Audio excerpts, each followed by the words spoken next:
Hey, what's up? What's going on, guys? I hope you guys are having a good day. I'm gonna give you guys a chance to come into the conversation. While we do that, I'm gonna play a couple minutes of our startup music. So, got your theme song.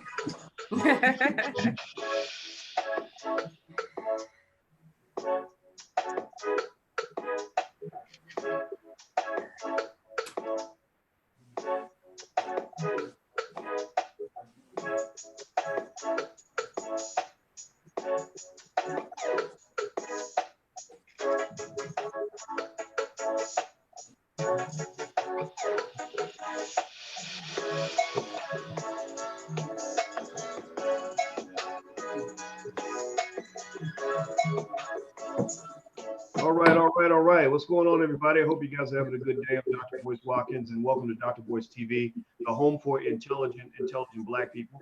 Everybody, come on in. Shout out the city that you are from. Let us know what area of the world you are claiming tonight. Also, feel free to shout out your business. And just know, don't forget, this is a space for intelligent Black people. We allow for open discussions on all topics. We have no fear. We will talk about whatever's on our minds. And the goal is intelligence and light, and so that we can all become better people at the end. So today, we're going to have a special conversation about reparations. In this discussion, we're going to kind of break down some nuances of the topic from multiple points of view, particularly as it pertains to, who has the right to talk about it, what's the best way to approach it, how we should deal with it. You guys saw the Revolt TV summit. Raise your hand. Let us know in the chat if you saw the summit on Revolt TV, which I thought was very, very good. With Diddy and other people gathered, some pretty remarkable Black folks for a good conversation. But there are people that actually have some other things to say on top of that. You guys saw Dr. Claude Anderson, the Powernomics author earlier, who actually filed a reparations lawsuit 40 years ago that's still been going in court since the 80s, I think, or the 70s.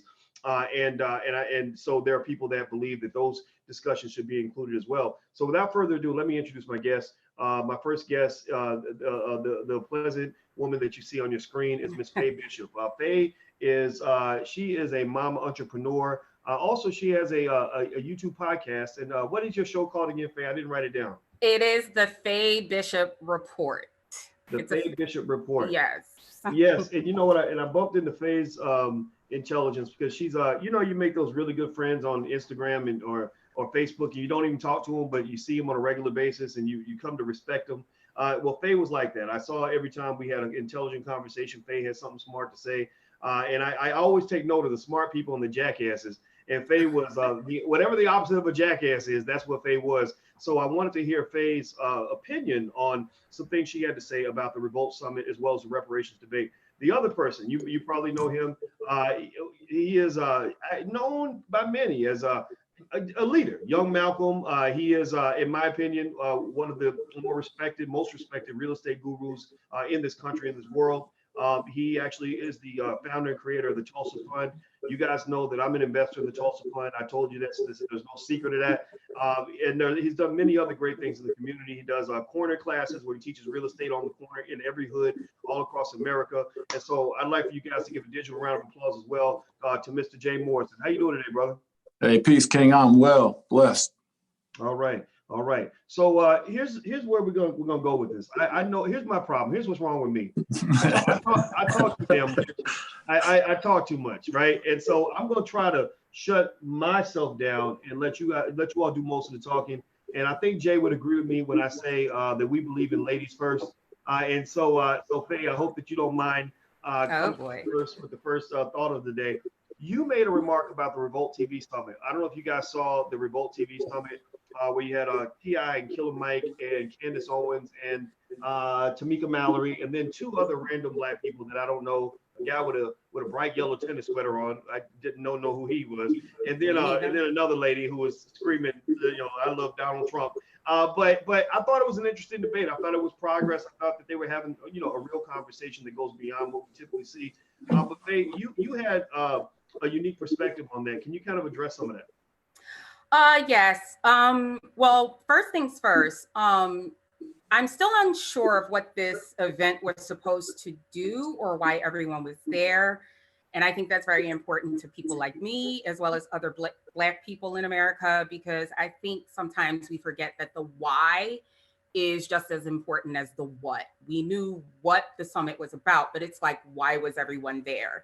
And it just remains unclear to me as to why Candace Owens, T.I., Tamika Mallory, I am very sorry I'm not familiar with the other two individual speakers that were on the panel, but I'm trying to understand why out of so many people to have this kind of discussion were they chosen.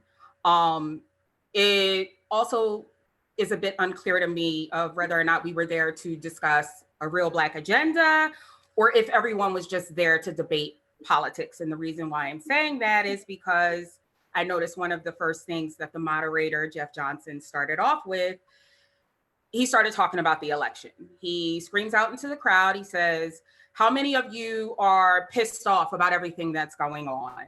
And then he asks, how many of us want somebody to do something about it?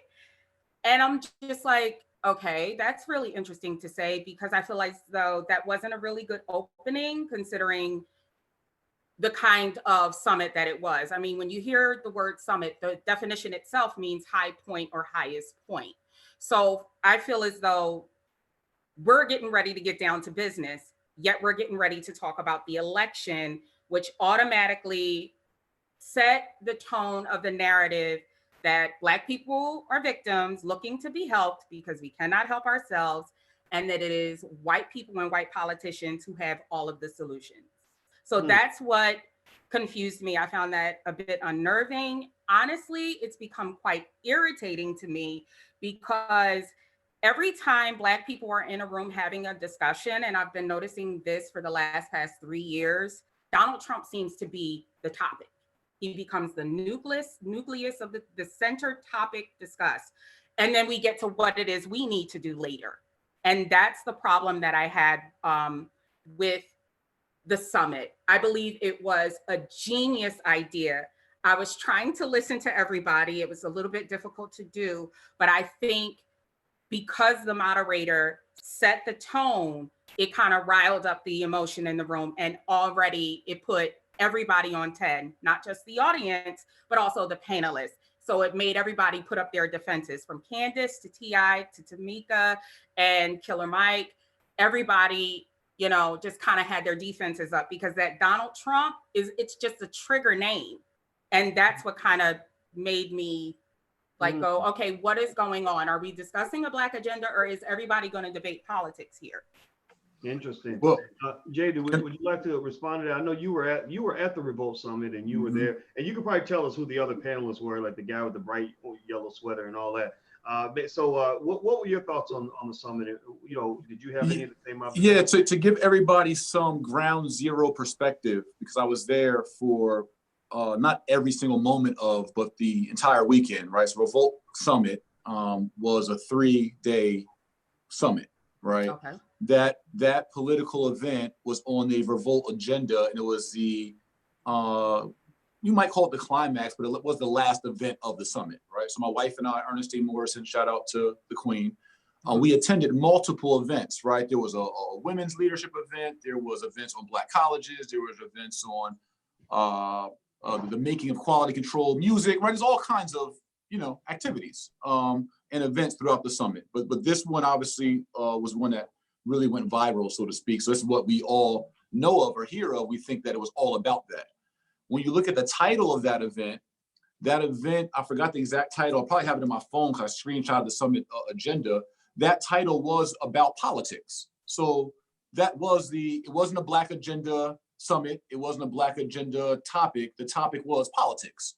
So they were there to discuss politics. And I believe the subtitle might have been, I'm scrolling through my phone, might have been like trapping the vote or trap the vote or something about trapping the vote. So it was about organizing and galvanizing around this voting and election year.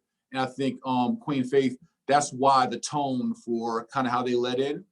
I'm not familiar with all the panelists, the two that you mentioned. The one king with the bright green sweater, he is the founder, I believe, of an organization called Trap the Vote, which focuses on galvanizing the youth vote through creative voter registration campaigns, et cetera, et cetera, et cetera, right? I forgot his name. But I would love to collaborate with him and his team. I actually spoke to one of his team members about our corner class next year being involved in galvanizing the vote through our grassroots efforts. So that was that tone. I can't find the agenda on my phone, excuse me. I was gonna try to find it for us. We could literally be accurate in that. But so during that panel, people expressed their political views. Candace Owens and T.I. and Tamika Mallory, many of them are good friends of mine, folks that I communicate with on a personal level, not Kansas, but Killer Mike, T.I., Tamika. And anyway, during the panel, my wife and I were there. We're like practically front and center. I mean, we're like 2 rows back. We are locked in. This was something that we literally got there early, like an hour early. Like, no, we're going to be a part of this. We want to see what Candace Owens has to say and what Tamika has to say and T.I. and what they have to say about politics and the current state of that. When I watched it, I literally, I go off my spirit. I literally got up early to go ask a question, because at the end of every panel, folks asked a question to the right of the stage. I already knew that from being there the whole week. So I had got up early. I'm saying I have to speak up during this platform.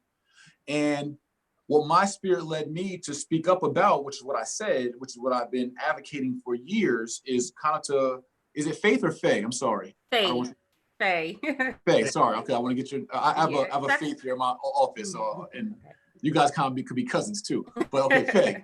So Queen Faye.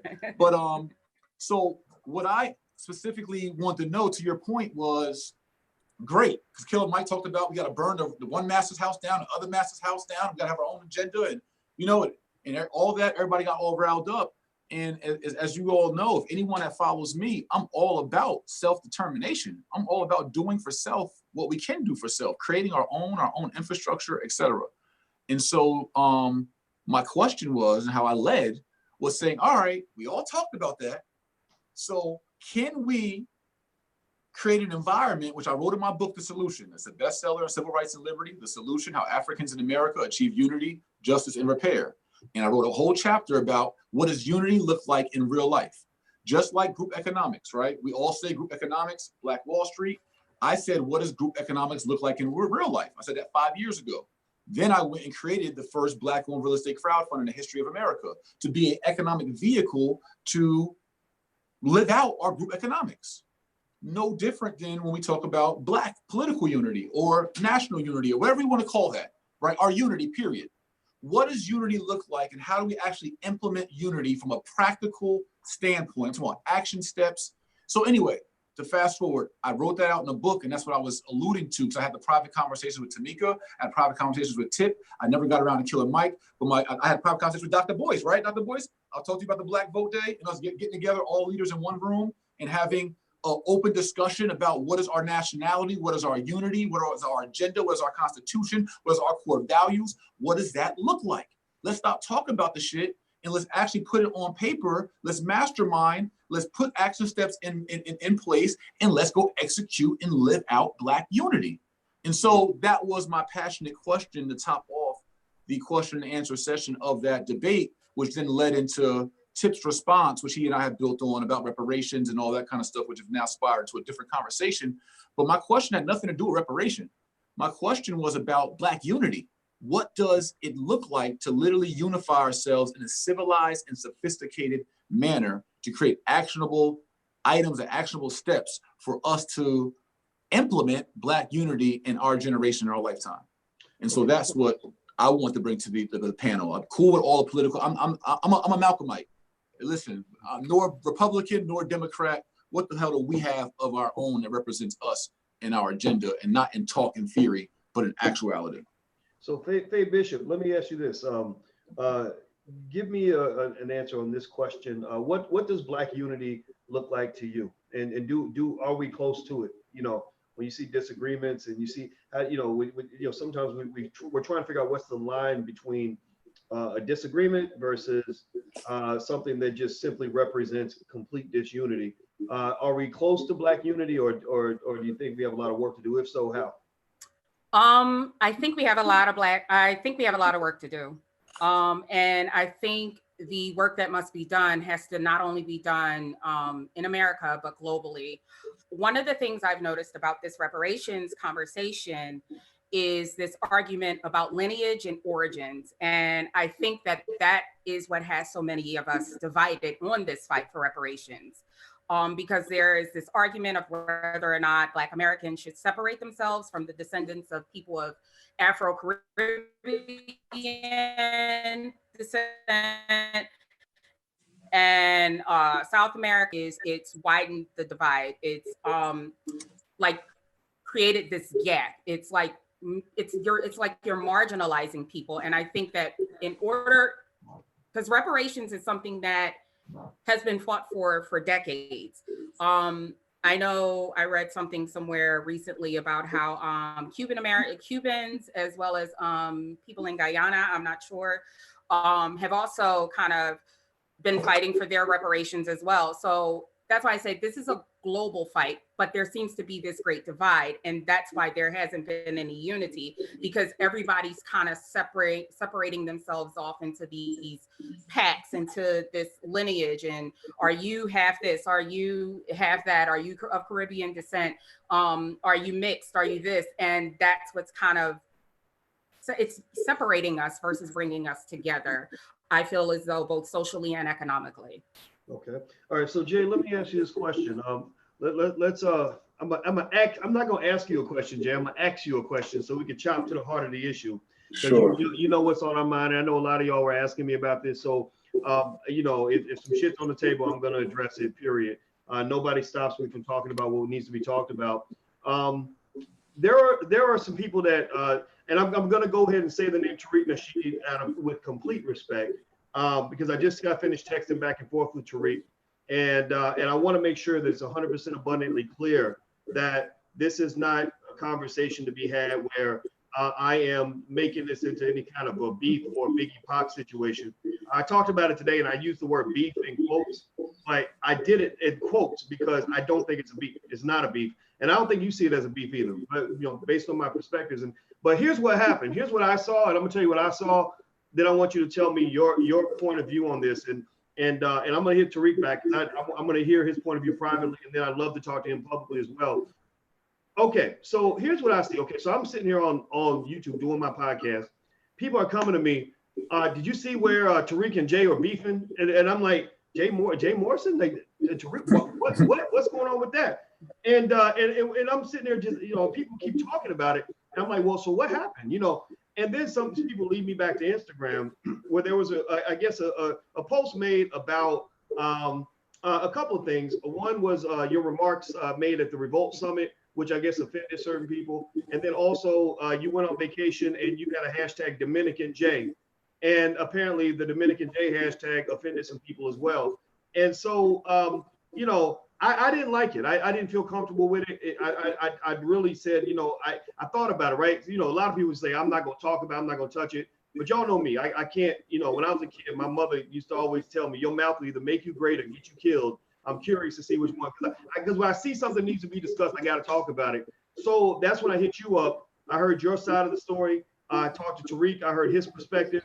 I don't think this is a beef, but I do think that there was something there that really concerned me and made me a little bit uncomfortable. So in order to hash it out, I'd like for us to lay it on the table. And could you please speak on, you know, your comments at the Revolt Summit, what you said and what you meant, and then also this issue with the whole hashtag Dominican J and why people were. So before I get to that, what made you feel uncomfortable? Just this whole environment in general? Or? Yeah, I mean, y'all are my friends, man. I don't want to see my friends. Gotcha. I don't even want to see anything that even looks like my friends are not cool. All right, let me just cut you off, King, real quick. First of all, ain't no beef. Tariq's my brother. Listen, I operate in the spirit of Black love, bro. Tariq could call me tomorrow, any day. Like, he could be clowning me. And if I see police or our oppressor or anyone doing anything to him, I'm going to stand up and ride for him. Like he was my blood brother. I operate in the spirit of Black love, bro. I come from a different environment. Y'all see me in my corporate stage and my leadership stage and all that, bro. I came off the corner of South 10th and Springfield, Newark, New Jersey in 2005 as a 10-year dope boy that served 2.5 years in prison. And I played the streets for a long, long time. Like, ain't no beef, bro. Like, this ain't beef. It's not even close to beef. Honestly, my wife and I had the best laugh of our life in the Dominican J thing. I thought it was funny as shit. Like, I text you what I was saying. I texted you yesterday. I was like, yo, tell bro, like, listen, that shit's funny as fuck to me. Like, I was literally like, yo, Dominican J, like, I that's like my vacation shit. You know what I'm saying? Like, if that's what we talking about, and I get you riled up to hashtag Dominican J years ago, I'll do it again and again and again whenever I get my little tan on. And I want to say that, like, come on, bro. Like, have we? And so I know Tariq get like that. And that shit cool was funny to me. Like, none of that is, I'm not bothered. You know what I'm saying? And back to the Revolt Conference, we have to stop interpreting what people say and just listen to what they say. In Revolt Conference, I never mentioned reparation. I never mentioned ADOS. I never mentioned Tariq Nasheed. I said to the panel as a question, can we all do something like what I suggested and all get around the table to present our ideologies so that we can flush, because mind you, everybody thinks they're absolute. ADOS thinks they're absolute. The Moors think they're absolute. Nation of Islam thinks they're, I'm paraphrasing, but I'm saying everyone believes hardcore of their ideology, right? Hebrew Israelite, Aborigines, right? All these fractions of us, the Pan-Africans, Republic of New Africa, right? We have all these fractions of us. And I see valid points in all of these ideologies.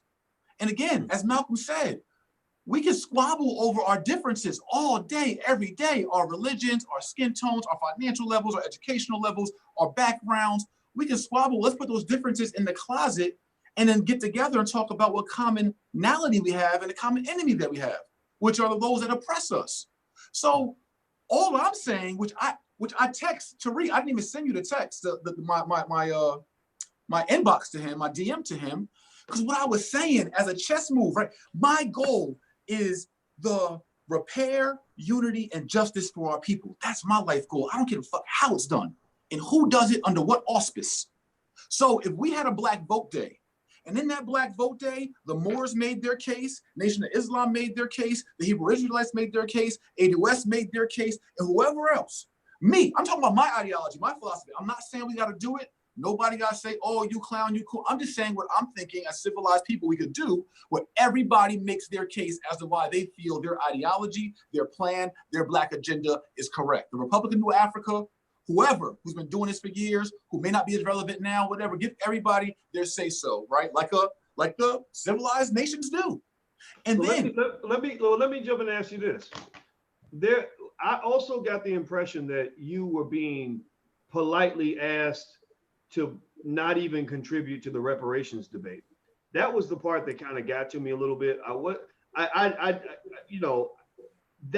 think the part, I think when you tell it, when any man tells another man, please, I respectfully ask that you be quiet on this issue. I don't mind that. As another man has a right to ask me not to participate in it, but I have the right to stand up. And as I've been for the last several years, year after year, consistently, to stand up for the liberation, the love, the unity, and justice for my people. I'm never going to stop fighting for us, regardless of all the whatever. But to my point on Black Vote Day, what I'm saying, the spirit in which I walk in, whatever one of those organizations, if we had a Black Vote Day, an organized day, a plebiscite, a public vote, that whether you believe in my strategy for public vote to United Nations, I don't care about all that, bro. I don't care. The point is the end result. I don't care about all the shit in between. I care about end results, how I live my life. What's the fucking end result? So if the end result means that it's ADOS and that gets our people to a better state of repair, bro, I'll fall in line.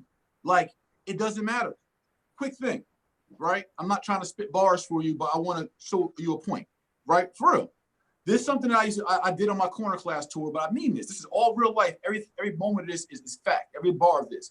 I said we grew up selfish and savage, almost classless. Selling drugs to our aunts and uncles was like a rite of passage. But now we own assets, Black-owned schools, historic real estate funds. We call it Black magic. No more drug traffic.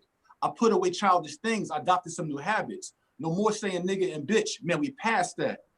We call ourselves kings and queens. No more slave talking. We don't blow cash on new shiny things. We call it sleepwalking. This the elevation of the culture, which I only respect rappers though. I made millions without rapper sports, as far as trappers go. I did it the best without rapper sports, as far as I know. But if it ain't me, I salute the king. No more ego, no more crab in the bucket, my king. Like Hov said, we off that. If you the one leading our people, shit, I'll fall back. I'll fall in line. like a soldier our own mind. We got to kill all the pride and destruction or pride and division. It's about time we unite around one common vision until we all shine and put our self-interest aside until we all climb. I said that every corner class, bro. I live by that. I don't give a fuck who the leader is, who's shining, who's whatever. Can we stop the division and the pride and the ego? Can we get to our fucking liberation and our repair? And so I would be a part of any movement that has those values and has the values of Black love and Black unity. But if the movement is about Black bullying, Black bashing, and Black division, I can't fuck with it. Like, I just, because doesn't fit my core values.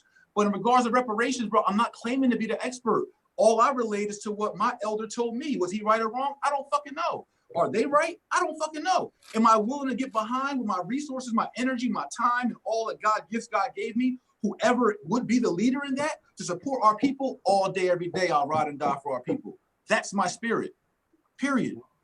All right. Well, you guys heard that. Everybody, I want you to know who I'm speaking with. I'm speaking with Mr. J. Morrison and Miss Faye Bishop. And we're talking about reparations. And we're also talking about who has the right to talk about reparations. What's the right way to go about it? Are we making mistakes in the debate? And I want you guys, please hit the thumbs up button. Also, don't forget, hit that notification bell. If you haven't done that yet, you'll get notified when we go live. Also, don't forget, next week is the All Black National Convention. We're going to continue conversations like this next week. So if you want to know more about it, go to allblacknationalconvention.com. If you want to check out the live stream, go to allblackeducation.com. You can watch it digitally anywhere in the world, or you can attend live. I encourage you to attend live because it's awesome. So, Faye, let me ask you this question. I'm going to give just a legit, let me just tell you a story about what happened to me. And I'd love for you to also respond to what Jay just said as well. I was in South Central speaking in Leimert Park about a month ago. And I knew this was going to happen because I seen it. But so I saw a brother in the crowd that had an ADOS shirt on. And I said, I think he's going to try to ambush me, right? And I'm okay with that. I just seen it happen a lot, and I guess that's like a aha, I got you kind of thing, right?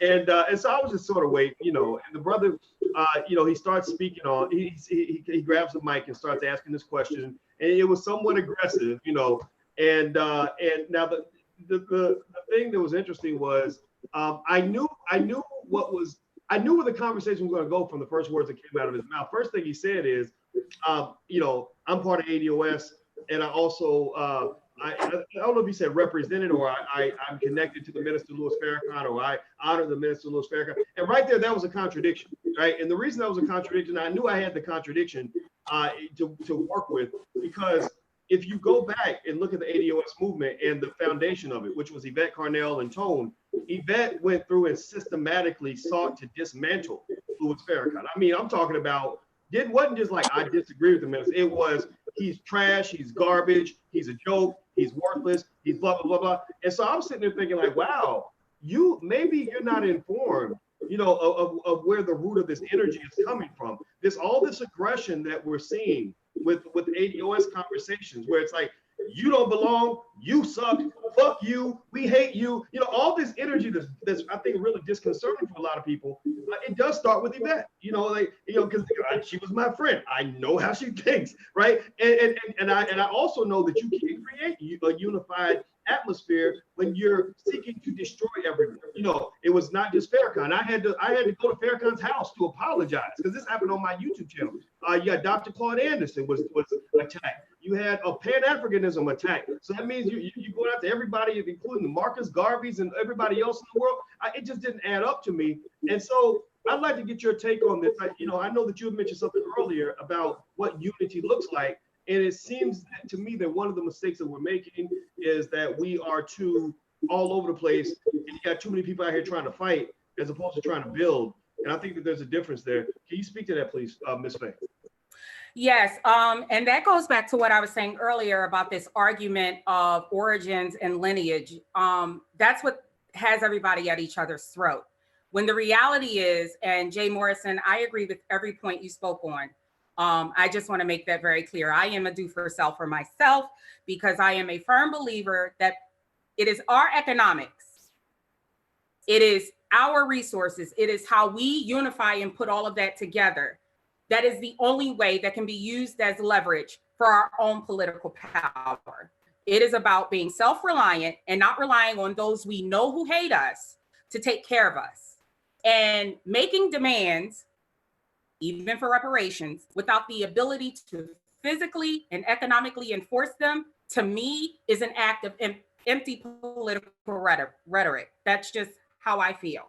And I just feel like with everybody at each other's throats the way they are, even the way and I saw the video, Doc, about the guy that came at you, I think this was like a month ago that you had posted it up. That's part of what's keeping us divided. I feel as though it's just going to keep us going in circles and spinning our heels, and we're going to be chasing our tails like a dog. It's weird.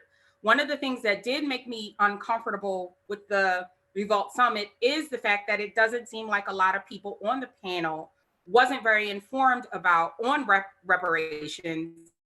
And I feel as though that's important if we're going to have a conversation about politics. It does not mean that the entire panel needed to be educated on the subject. I know I am still learning a lot about it myself, but there needed to be at least a few economists on the panel that I felt should have been there. I was wondering why couldn't Dr. Claude Anderson be called up, Walter E. Williams, or William Darity, or someone like that, or even if they needed Black activists. I just feel as though there should have been at least one or two more seasoned people up on the panel to discuss reparations, because it was going to come up either way.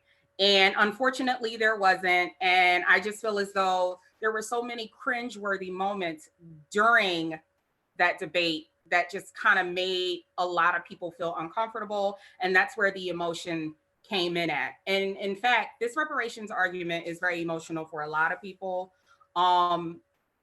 because a lot of people aren't informed about it. And I feel as though you have the informed versus the uninformed all the time. And that's what, again, is just widening the gap to keep us like divided.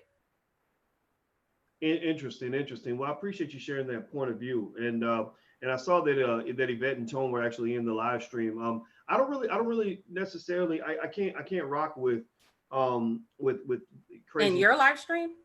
Yeah, they were here right here. Yeah, they that's what trolls do, I guess. But anyway, I think it's one of those things where I think the truth has to be told about some of this. I never, I just can't imagine a world where we're building, where we are, where we're attacking. In fact, I've even heard them use terms like "do for selfers," like that's a joke. Like who can imagine a Black person actually building something equivalent to a white person? Everyone knows Black people are inferior. Everyone knows Black people can't do anything on their own, right? Like literally, I've heard people use that term, like, "Oh, you must be one of those do for selfers." Well, what are you proposing? To replace that? Like, what? Wait for white people? Is that what you're a wait for white peopler? Is that what? I don't get that, right? So Jay, I'd like for you to talk about that a little bit if you can, and anything else you want to address.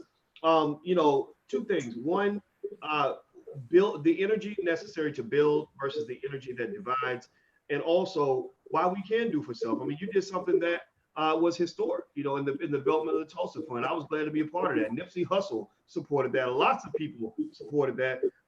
Can you speak to that in terms of maybe us working through our self-esteem issues so we can believe that we can actually do some things on our own, that we all we got? Please speak to that. Yeah, I come from the mindset, and again, this is written in my book. I've been pretty fucking consistent. If you should go back to anything I've ever said in my ideologies, I believe in. Even my Fox News thing I posted today on my IGTV. If you watch the Fox News interview, we talked about reparations, and the guy said, Charles Payne said, "Oh, so you just believe the government just cut some kind of check?" And I'm like, no, I'm not saying that. I believe in self-repair and self-accountability, but I also believe in government and corporation accountability. There's two accountabilities to be had. We got to be accountable for our outcome, our destiny, ourselves, regardless of what happens. But I do believe the government, the American government, the European government, the other governments that participated in our enslavement, our Holocaust, our dehumanization, our demoralization, all that, our genocide, and the corporations that benefit from that, they owe. I stand on that. They owe, and we should get reparation, AKA restitution, AKA repair aid. Yes, I believe in that. But I don't believe in that being and again, I'm not knocking someone else who says, That's our main thing. We're not saying not do for self, but we're saying it's reparations or not, either with us or you're not. So my whole point is like, someone having their own ideology does not dismiss someone else's ideology. I'm not dismissing ADOS's ideology. I'm saying, make your case. I hear you out. Let's build, right? You can do two things in the world. You either build or you destroy or you stay stagnant. So I'm just saying, yo, even Tone, Yvette, they had all things to say about me and Tulsa. It's a pyramid scheme. It's a scam. It's this, it's that. Well, the FBI looked at us and they ceased their investigation. So apparently it wasn't all of what you thought it was be. Apparently with our 98 unit apartment complex we just purchased, or the 30,000 square foot opportunity zone building we just purchased, or the 14 units we just purchased, or the 7 units we just purchased, or the Black women we just funded all out the country. Apparently there's something going on around here, right? Apparently me not taking a salary my whole first year as a CEO and fund manager of the company, I ain't that greedy. As the fund manager CEO, didn't take a salary the full first year of running a multi-million-dollar organization, but here nor there, I still would build with them. Because, yo, our people are traumatized, King. We suffer from trauma. We got all kinds of issues and trust issues and everything else. And I get that. And my love, and I think it was Honorable Elijah Muhammad that said it, and I'll credit him. If it wasn't, it should have been him. But we got to love our people greater than they hate themselves. Bro, I love us so much. I could forgive my Black enemies. I don't give a, it don't hurt me. You know what hurts me? You don't offend Jay Morrison. Jay Morrison climbed from the bottom as a welfare kid, as a three-time felon, as a high school dropout. Somebody served time in prison. Rikers Island Mod 3 upwards. Someone would face 3 years of life in prison at 18 years old and climbed his way out the fucking gutter and made something from himself. Nothing you say can hurt my feelings. I got whooped and abused as a kid, spit on by my stepdad. Told me he don't care if I live or die. Bro, I've been broken. Nothing they say don't bother me. You know what bothers me? My people not taking us, unifying us, building, and us loving each other serious enough. When I see young kings trolling as if that means something to me, you don't hurt my feelings about trolling, but you're wasting time, your precious time in your life that you could be building a legacy for your family, trolling about something that you hope to get from a government, which again, I hope we do get it. But in the meanwhile, what I believe in is while we hold that government accountable and we unify, we should be bullying them, not bullying each other. Absolutely. It should be, bro, you don't agree with my ideology? Yo, pull up in the DM. Let's build. Aggressively build with me. You feel me, King Tariq? Aggressively build with me, King. I shot you my number. Aggressively build with me. Don't try to aggressively clown and, but mind you, he's not even aggressive. Our energy, bro, his energy with me is not aggressive. His energy with me we get silly, right? And I ain't gonna front. I participated in it. I talked my shit on the live. I never dissed them. I never disrespected nobody. I just said I was handsome, I was swaggy, and I'm rich. That pissed everybody off. But the fact is, I'm handsome, I'm fucking swaggy, and I'm rich. I didn't tell no lies. It pissed them off though. But I didn't disrespect nobody. I still said, I apologize for my provocative language when I said reparations was foolish and that could distract people from the reparations movement, which could hurt or distract our organization. As a man, I took accountability for my actions because I'm about building in real life, not IG life, King. I'm about building Black Wall Street. I'm about building Black love. I'm about building Black unity in real fucking life. That's different than what you can do on IG and all the other kind of shit. As Dominican J, well, how the fuck you want to see me? Although my great-great-grandfather was Prince Rogers out of New Jersey, a New Jersey slave that I posted this morning, who was born in Somerville, New Jersey, the same time I was born in, and I could go back to my lineage, but I don't got to prove that shit. Who gives a fuck, bro? Call me Dominican, call me whatever, bro, I'm black. I'm African. I believe in the whole diaspora. I went to Ghana, Africa. I walked through the door of no return. And my spirit would not even allow me to walk back in the castle, bro. I almost fell to my knees in real life. When I walked through the door of return and tried to bring us back, bro, I broke down in tears to my knees because I could not walk back through that door to that slave dungeon. I operate off of African spirituality in real life. This ain't a fake IG made up figure, bro. I go out to them corners, to them inner cities, pouring my soul to our people for free because I want to see us grow. I want to see us heal. This is reparation in real life. Until we get reparation from them folks that owe us, I'm going to help us build wealth to repair our fucking selves. Wow. That's what I believe in. And that's what I believe in both ideologies. And all I'm saying is, listen, all that aggression we do in bullying and baffling and condemning and trolling and all that, let's spend that energy building. Imagine how much fucking farther we'll be. That's common sense. And if you got leaders of your organization who don't have that spirit and you're not mature enough, emotionally mature enough, or mentally mature enough or whatever to understand that. Like, we just operate on two different frequencies, and there's nothing that we can do together. All I can do, right? Like, it's like Jesus, right? I'm not likening myself to Jesus, so I don't want to hear that shit. But I'm saying, as someone who looks to be Christ-like, not from a religious standpoint of Christianity, not the blue-haired, blonde-eyed guy, but I'm talking about the person or the man or the figure that walked on earth that said, hey, you smack my cheek, I'll turn the other cheek, to love your enemies, right? To all that. So what I'm saying is, I live like that. I'm not tripping about none of this stuff. Like I said, with Tariq King, it ain't no beef with Tariq. He didn't disrespect me. He didn't disrespect my wife, my children. He didn't rob me. He didn't do that. Ain't no fucking beef. We can clown and joke all day. He posted pictures of me on a boat with my chest out. It said Dominican J. That's not fucking beef, bro. That's fucking funny shit. He's just validating the fact that I'm handsome, I'm swaggy, and I'm rich. Like, I appreciate the shit. That's cool. Nobody's denying that, bro. Like, everybody knows I'm handsome, but you look at me, I'm fucking handsome.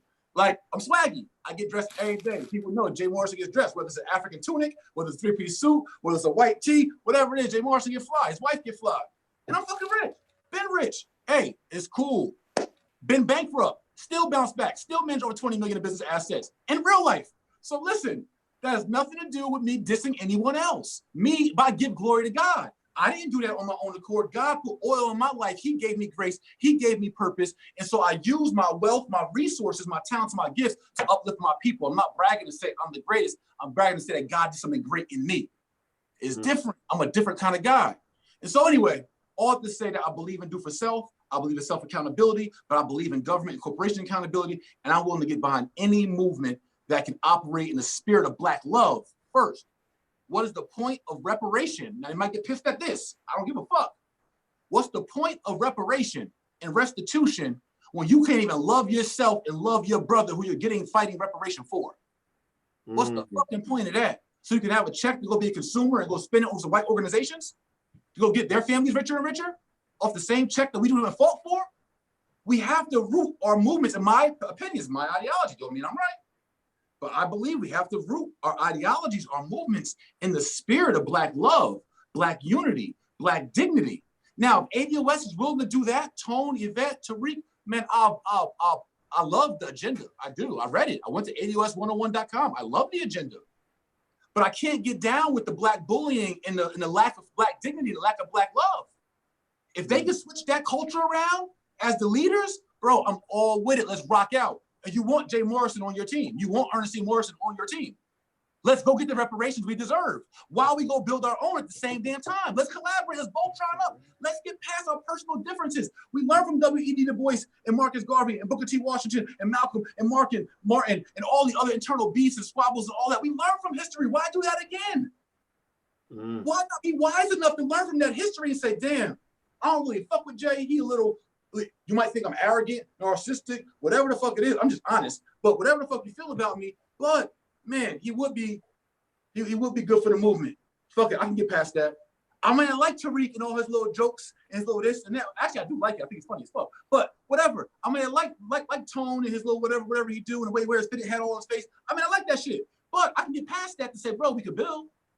I mean, I like how Yvette talked about me and bashed our company before we even launched and all that, and put investigation eyes on us and all that, and put my freedom and my family and my daughter at risk as a Black man. That's how you felt about me. But I can get past that. Because our unity, our liberation means more to me than my own fucking life. Wow. Okay. So that was a lot. You guys heard that? Yeah, you heard that? Yes. I'm on board with you, Jay. For the record. Okay, I want to ask everybody in the chat before we get to our last question for the panelists. Yes or no? Yes or no? Were you feeling what Jay said? Did you absorb it? Did you internalize it? Remember, this is a platform for intelligent Black people, so we don't have bullshit conversations here. We really dig to the heart of the issue. I want to shout out Jamal Brewer, who runs the Black Knowledge. He's in here. Black Knowledge is a big, gigantic Facebook. 700,000 people on it, if I'm not mistaken. Everybody should go join Black Knowledge today. Jamal is a good brother and a good friend, and I respect him immensely. That's our CBS, our CNN. We're using digital media to connect. Okay, I see a lot of yeses in here, Jay, and I see a few no's, but based on your energy, it seems like that doesn't affect you. That you're going to move forward regardless. And of course. So what I'm going to do is also before I ask Faye the next question, I'd like to ask everybody in the chat. do this for me. Please hit the thumbs up button right now. Hit the thumbs up button. Also hit that notification bell so you'll be notified every time we go live. You get stuff here that you won't get anywhere else. So hit the notification button so you'll know when we go live. Also, All Black National Conventions this weekend. You can go to allblacknationalconvention.com. It's going to be in Houston. You guys saw last night. I was talking to Willie D for about an hour and a half. He's going to be there along with a lot of great people. Jay's been at the convention before. I'm going to invite Jay for next year. And now that Faye's part of the family, I'm going to invite her too. So just know if I forget, Faye, you just follow up with me. I got you. Yeah, you don't have to come. I'm not going to bully y'all into coming, but I would love to. And so that's allblacknationalconvention.com. The live stream is going to be shown at allblackeducation.com. Also, I'll be in New York next month doing an investment seminar. You can go to drboycenewyork.com to learn more, drboycenewyork.com. So let me, Faye, I'm going to lay out 4 quick points, and I'm not even going to really frame it as a question. I'm going to let you have an open-ended space to make a comment on this, because I was taking notes as I was listening to Jay, and I liked, I liked a lot of what I heard, and so some things that came to mind that I want to lay out real quick. One is I've always found that it's easier to build when I talk to somebody where we don't align. I like when I met the brother from ADOS. Actually, believe it or not, I believe we walked away with mutual respect for each other. And the reason that I was hoping for that to happen, and I'm glad it did, is because first thing he said is that he loves Farrakhan. So I built around that as opposed to talking about where we disagree. And it was actually kind of cool. Like he heard him out. I responded clearly, and then we were done. It was like, okay, well, thank you for answering the question. It was kind of like that, right? And I love that. So I think that finding our common values is where we can start discussions, as opposed to me saying, well, I like 8 things about you, but the last 2 things I can't fuck with, so I don't want to talk to you ever again. I don't think we can ever build anything that way. 2, when we are attacking do-for-selfers, making fun of do-for-selfers, one of the things we seem to forget is that Black people need jobs, right? And many of the people who will attack a so-called do-for-selfer, they'll attack Faye. Who she thinks she is, trying to build a real estate company. She's a fraud. Attack Jay. Who he think he is, running a mutual fund. That's what white folks supposed to do. Well, that same person, unfortunately, they ain't creating no jobs for Black people. Can barely pay their own damn bills, and somehow think you can build a movement and a revolution in a capitalist society when there's nobody who's building wealth, nobody who's building institutions. So it's ironic that that same person who speaks Black power Monday through Friday is going to work for a white man on Monday morning because his community ain't got nothing for him, right? So we can't kill off all the businesses and all the do-for-selfers because Black people have to be able to create our own jobs as essential for our survival. Third thing I like to throw in there, I know I'm giving you a lot, but again, you can pick any of these points to grab onto. It's fascinating to me. Here's the thing, Jay, right? I'm gonna tell you two right while we're talking, bro. When people ask me, I've heard it all, I see it all, right? People, Jay Morrison this, Jay Morrison that, the Tulsa Fund is bullshit, blah, blah, blah, blah. And people be like, so what do you think, Doc? And I tell them what I know. You and I have had extensive conversation where you show me analytics, and I'm like, well, it sounds good. I mean, he speaks the language, he knows what he's talking about. But then it's like, I don't live with you. Like, I don't know everything about your life. So I'm not going to sit here and say that the Tulsa Fund is perfect because I don't know that. But what I do know is this. Here's what I know, and I want y'all to hear me out on this. Imagine this. Imagine if, think about this. Popeye's Chicken came into the Black community last month and grabbed $100 million from the Black community, right? With some bullshit chicken ads on Twitter, right? They did $100 million money grab, and they didn't just take your money. They left you with a financial STD. It's like somebody raping you and leaving you with a disease. They left you with diabetes, heart disease, obesity, right? So greasy ass chicken, right? So and they kill Black businesses that sell better chicken than Popeyes, right? They grabbed, Jay's fund is about 10, 12 million, something like that. Popeyes grabbed 100 million and they ain't giving none of that back. Jay's taking the 10 million, 12 million, building in your community. Popeyes ain't building shit except more Popeyes restaurants for you, right? Imagine if we spend as much energy scrutinizing Popeyes chicken as we spend scrutinizing the Tulsa Fund. What is it about? I need y'all to answer me in the chat. Please answer me, y'all. For real. I know some of y'all gonna get mad, but when you confront it with logic, it might cause some of your hairs to explode. But what is it about the Tulsa Fund that makes you obsessed with the Tulsa Fund, but you ain't got shit to say about the breakdown of Popeye's Chicken, who literally did a wide open, broad daylight bank robbery on your whole fucking community, and you ain't got shit to say, but you're going after Jay and the Tulsa Fund. That's the point I want to make with you guys. You're going after him because he's black. If he was a white man grabbing money from your community like they do every damn day, like the Asian community does, like the Arab community does, y'all wouldn't be saying nothing about it. And I think that's a problem. Those are, I have 4 things, but you know what? That's enough. I've given enough. I've said enough. I told you I'm gonna try not to talk so much. Hey, respond to any of that so I can just learn to be quiet for a minute. Go ahead. Oh my God. Wow. Go for it, Queen. Go for it. Well, first of all, I'm in complete agreement. One of the things, and I'm glad you brought it up, Dr. Boyce, Watkins, is Popeye's chicken craze. I spoke briefly about that myself during the craze last month.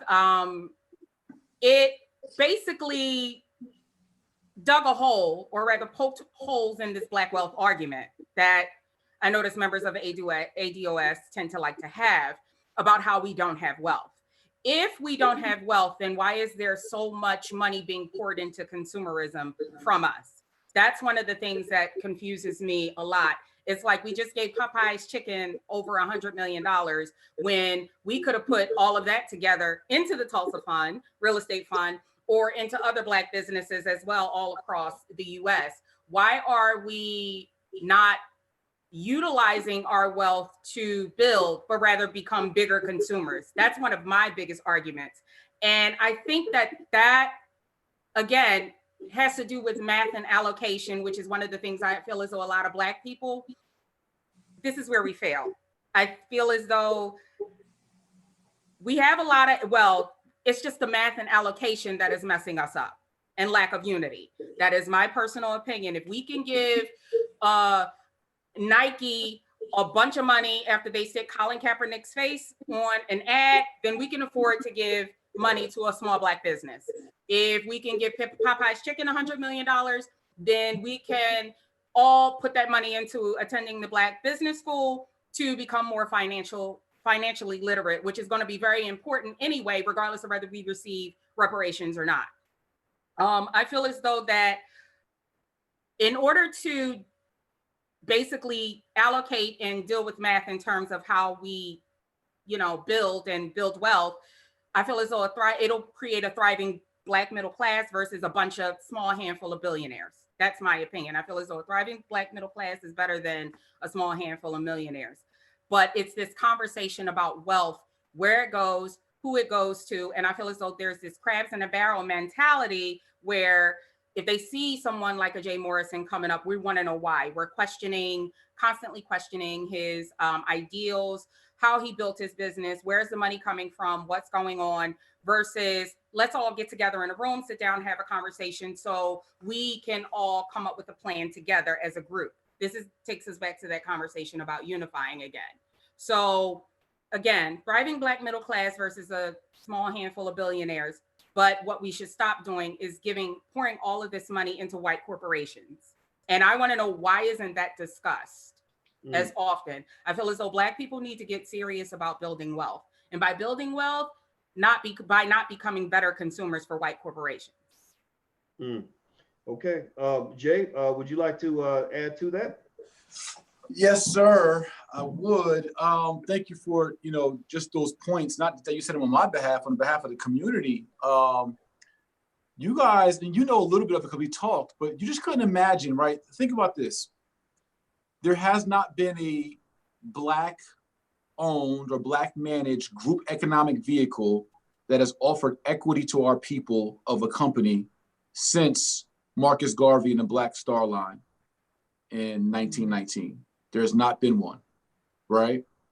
And here comes, take my name out of it, here comes a young man and a team in the 2000s, 2015, 2016, and works on a concept for Black economic unity, Black empowerment, cooperative economics, and creates a company not for donations, not for a collection plate, not a Kickstarter for a good idea, but that actually offer people equity and ownership. in real estate assets, the land, the earth, the world, right?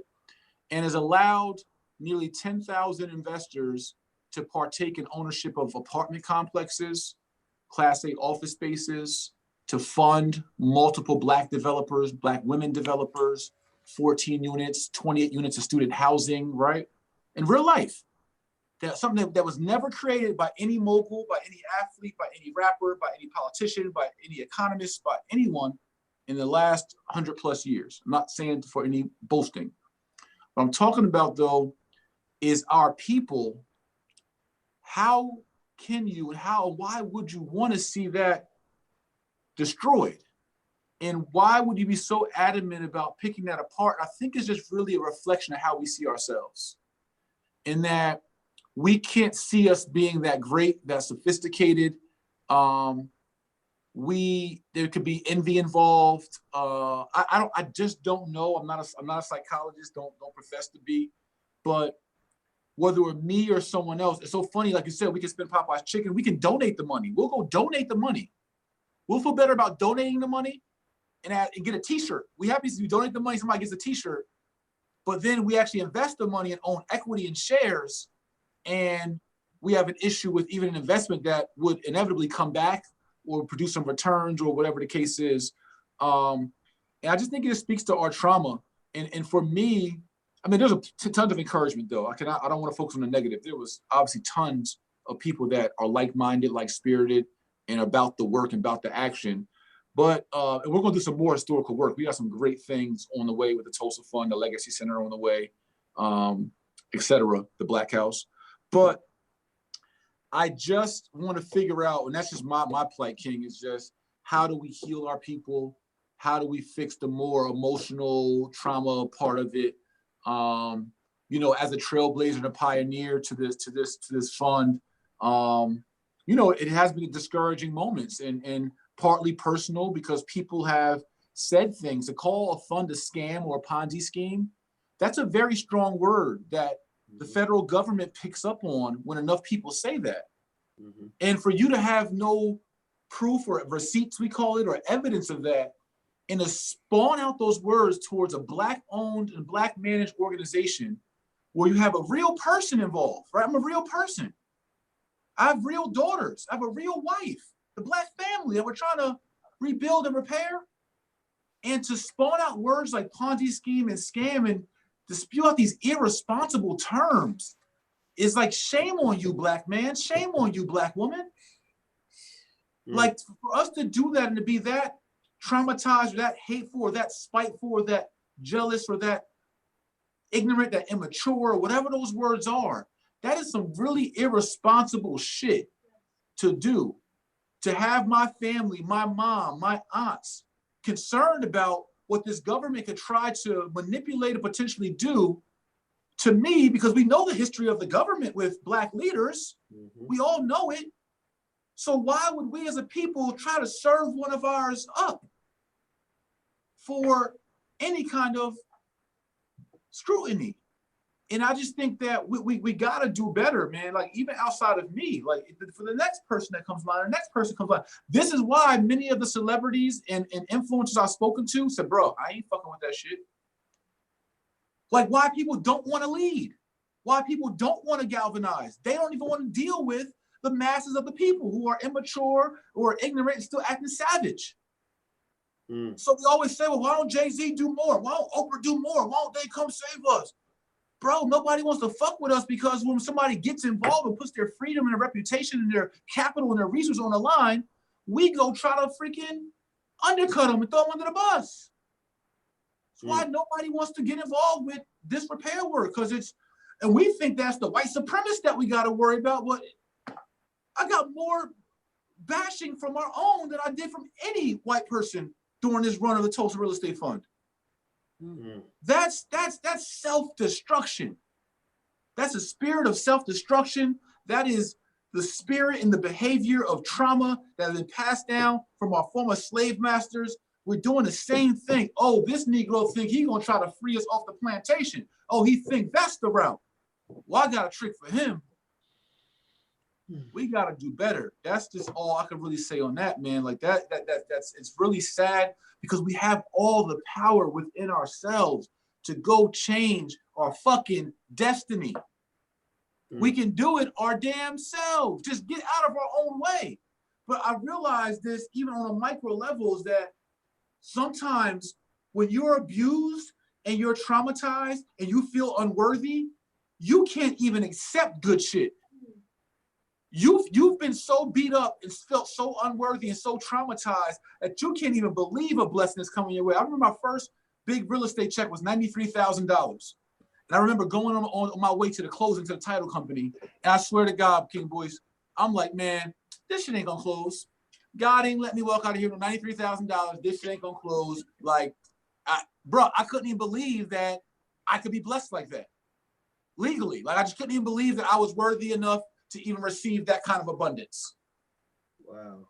And that's what we go. We can't even believe that, you know what? There might be a black man out here that's actually honest and integrous and not going to burn the people and stand up for us and will really manage the money correctly and be a good fiduciary and help galvanize it. He might actually exist. That's why I do the corner classes. You know how many people see me at the corner classes or in person and say, bro, when I saw you, I thought you were a scam. But, you know, bro, you real. You real for real, for real.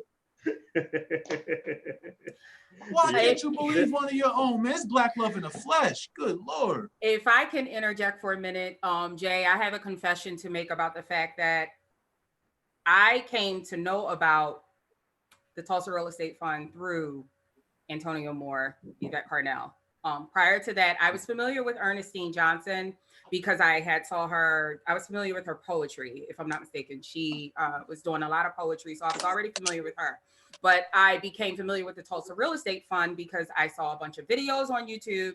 I saw all of these Facebook postings and all of this stuff. And I'm like, well, who is this guy? So I started doing my own research. And then I said, well, let me sit back and watch before I do some investing. Mm-hmm. And it just seemed one video after the other, one think piece after the other think piece published on across all of these different media outlets was just doused in negativity. So I definitely agree with your point about how this taints the view of the masses before we even give you a chance, because I know it did for me in the beginning. I'm not going to lie. I started to question it like, well, who is this and why should I question it? I heard all of this stuff about these SEC investigations with the Tulsa Real Estate Fund. I believe one person, I won't say the name, posted a picture of you, Instagram posting where you were showing off a watch or something like that. So it started painting in my mind like, okay, what's going on? Let me back up. Right. And then I started to think about it like, why do they want me to hate this guy? Why do they want me to hate my brother so much? Why do they want me? Why is this? What is, and what's the end goal? Who does this help really in terms of Black people as a whole? My charger in here? Who does this help? How does this help to further our agenda? And that's what kind of pisses me off a little bit with this crabs in a barrel mentality, because I believe a lot of that is just creating to the big divide amongst us. It's like you have Black people up here, Black people here, and then them down here, and everybody's fighting against each other, not just in America, but just globally. You know, you have lineage, origins. Don't listen to LeBron James, don't listen to Oprah, don't listen to that one, and then don't listen to this one, and you have to fight again, and everybody's all this infighting going on, and it's just going in a circle. And it's old though, Queen. It's old. It's the same old game. It's just the same old divide and conquer. Like we dividing our damn selves. We are. And I think this is what is holding back us coming together to create a real Black agenda to take to these politicians that we seem to want to talk about, Donald Trump. And so, you know, a lot of these Democrats that are running. I feel as though the current economic and political climate with us socially is only going to add more strain, and it's going to continue to create structural barriers that's going to impede our progress, period.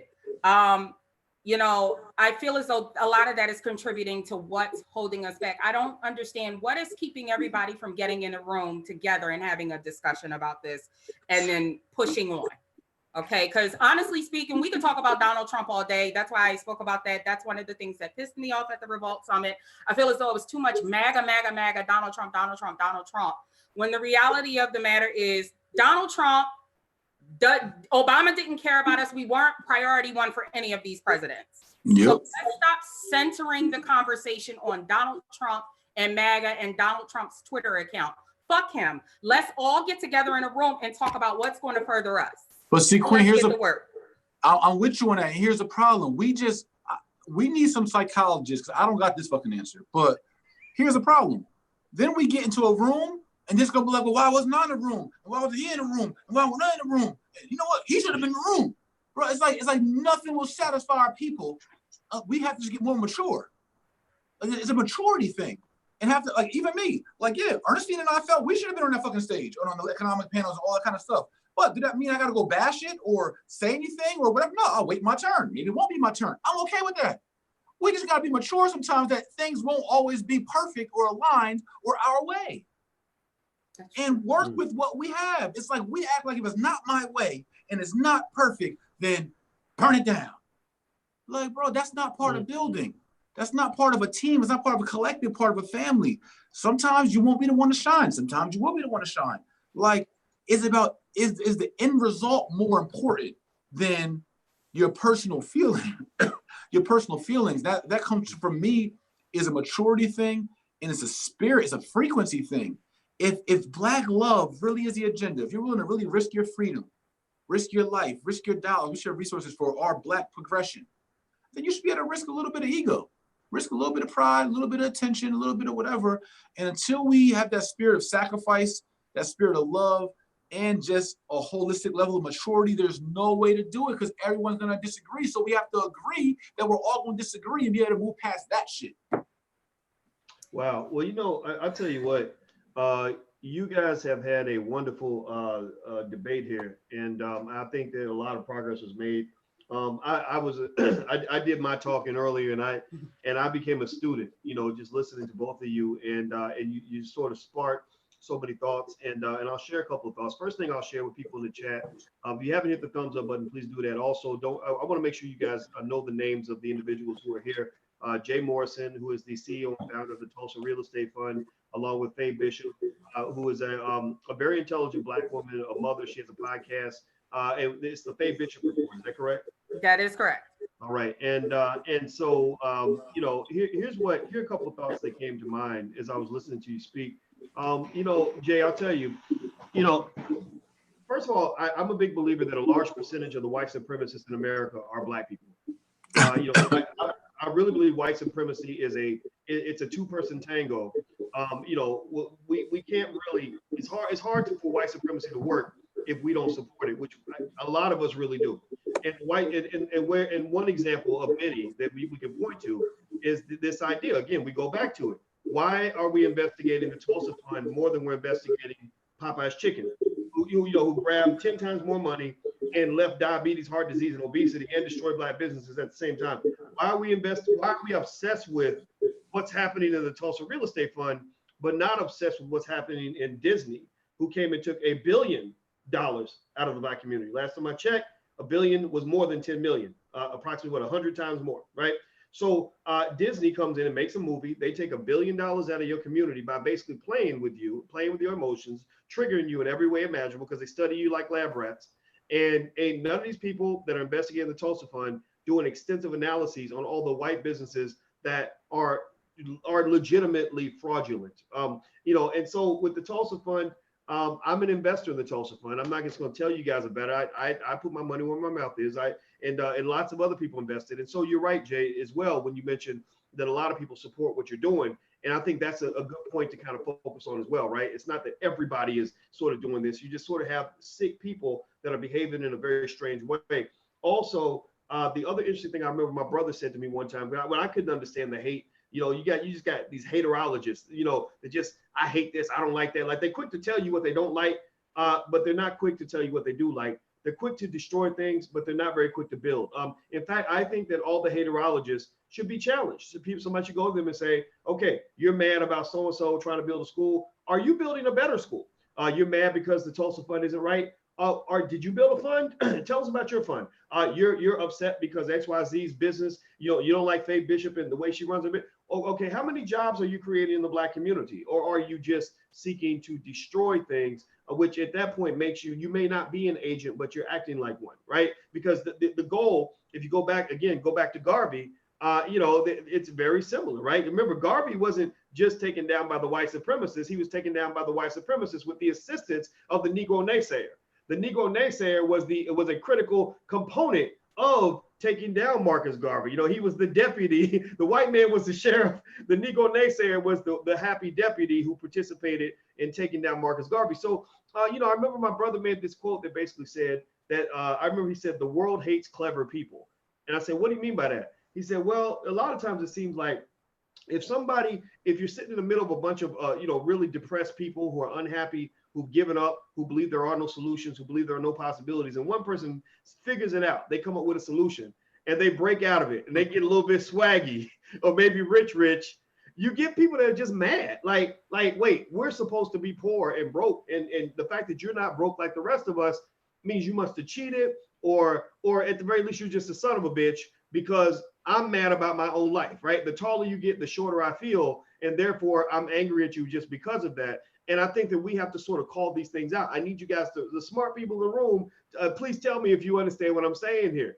That's wwhere jealousy comes from. I see your success. It reminds me of my failure. And so so I think, again, those who are quick to criticize, I think you flip the mirror on them and say, okay, show us where you're creating jobs. We see you've got a donation button on your YouTube channel, but do you have a business? We see that you're begging for money, but do you have a way to actually give value to a customer in exchange for the money where they can invest in you? Or are you just doing a money grab, right? Because again, if you want to accuse anybody else of stealing because they have a successful business, well, then what does it mean if I'm asking you for a donation and all I'm giving you is a good YouTube channel, or all I'm doing is running my mouth and I'm asking you to donate? I mean, that we can take this all the way down the line and get real nasty with it. And I don't think that that's necessary, but it's true. So the other thing I want to mention to everybody in here, you guys have a right to share your opinion. As you guys know, we have a segment called Boyce Your Opinion that we do every couple of days where I go through the voicemails that you guys leave. I got to go through them. We can't do it live because I'm not good at radio show hosting, so I'm not going to do live. But if you want to leave a message, and I will respond to your questions, the ones who make sense and the ones who don't talk all day. So keep it under 60 seconds. Make your comment, ask your question. You can be mad about it, whatever you want to do. Call this number. Write it down. The number is 773-302-0414. 773-302-0414. And so I know you all, Faye and Jay, you both have busy schedules. You have lots of things to do. I'm gonna give you both the chance if you want to quickly summarize any final points you may have. And I'll say a couple of things I picked up in terms of this discussion that we can all walk away with. This is the homework for everybody. Is I agree with this idea that we have to let go of ego. Right? Ego meaning like if I'm not the head of the ship, I can't get mad because you're the head of the ship. Just get a seat. Be glad somebody else is doing the heavy lifting, right? I'm glad Jay created the Tulsa Fund because that shit's hard. It takes time. All that paperwork, I don't want to do it, right? So I'd rather invest in the Tulsa Fund than to build the Tulsa Fund right now. And then two, find your common ground. This is for Black people who want to build. The Negro naysayers, just keep being negative, whatever. But those who really want to build, find your common ground with your brother, as opposed to finding the reasons that you disagree. Find ways, even if you don't like half of what somebody brings to the table, find the half that you do like. Find the half you can relate to, and that's how you build alliances. That's how you actually get things done. So, Ms. Faye, I'm gonna let you get the last word in. Please feel free to leave us with something as we walk away from tonight. Once again, I was here to discuss my issues with the Revolt Summit concerning reparations. I do feel as though the summit was a really good summit. I just feel as though we need to have more of them, and we need to have a more broad group of people on the panel that is just a little bit more nuanced and educated on the topic of politics or reparations and things like that. I feel as though a lot of the people in the audience, which would completely at least limit the amount of motion in the room, also needs to get a bit more informed on what it is that's being discussed in terms of politics the reparations discussion, and building and how to build wealth. Again, I believe a lot of people aren't informed, and I'm noticing there is this fight between the informed and the uninformed, and everybody trying to grab at the same trophy. My opinion. One of the things that I think we should familiarize ourselves with is HR 40, just to study the effects of slavery and other racist policies after Reconstruction. This is basic Googleable research that everybody should do. Also familiarize yourself with the Moynihan report. It was former Assistant Secretary of Labor Daniel Patrick Moynihan. He and his staff assembled this report back in 1964. I believe it was on New Year's Eve, where he outlined urbanization, Black poverty, Black family structure, including how to increase single parent families, as so it doesn't lead to a rise in crime, and so on. I believe informing ourselves with all of this information that's out there will help us become a little bit more acclimated with the agenda that we're all trying to, because we all do share a common goal. I just think it's too many chiefs and not enough Indians, in my opinion. Everybody's trying to grab at this trophy. So the more informed and educated we are on the issues, the more we can come together with a clear objective for a Black agenda. I feel as though that should be the next step in terms of having more of these summits as well as these discussions. Okay. All right. So Jay, any parting thoughts before we head on out? Yeah, first and foremost, thank you for the platform and opportunity to build.